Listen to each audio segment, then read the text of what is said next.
Gait analysis is an additional useful tool to examine foot function on any individual patient and can test the practitioner's early assessment of the patient's foot after static examination.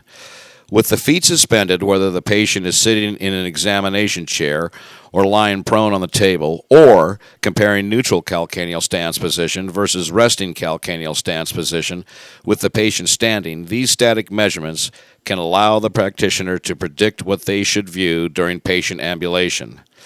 While the examiner has the benefit of observing the entire body while performing gait analysis, the following videos will focus on the lower leg and feet.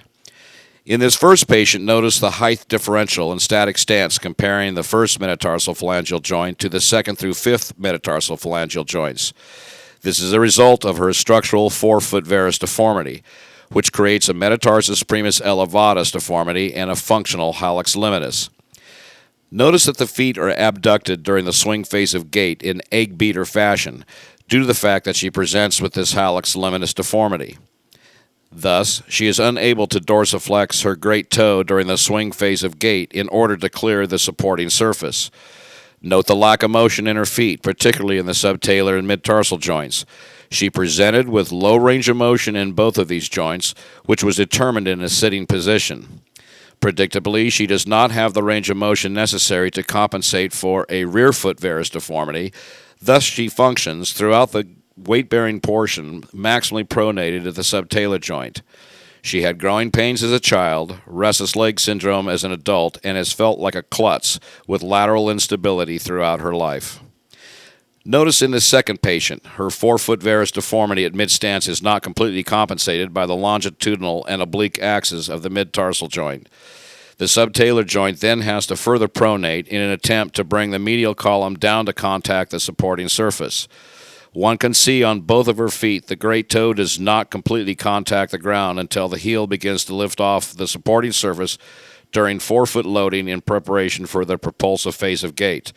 Note also that her second toe is laterally displaced, a sign that the flexor digitorum longus muscle is being overutilized for propulsion, which is called flexor substitution.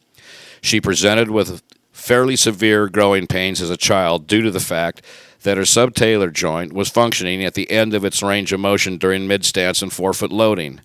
More recently, she has complained of medial knee pain. All of these complaints were successfully treated with an orthotic that supported the forefoot varus deformity and kept her subtalar joint from maximum eversion. Although the animation does not depict the extent of talar adduction that exists in this patient at mid-stance through forefoot loading, animation can be a very important learning tool to assist practitioners as well as medical and podiatric students to visualize biomechanical function and concepts. In future projects, animation can be utilized to depict foot function inside a shoe, for instance, to instruct students and practitioners the benefit of orthotic control. This 15-year-old patient presented with a slightly higher than normal calcaneal inclination angle, but a significant forefoot varus deformity. Notice how she demonstrates an antalgic steppage-style gait pattern as she struggles to overcome the friction of the treadmill device, especially on the right foot. This is called an apropulsive gait pattern.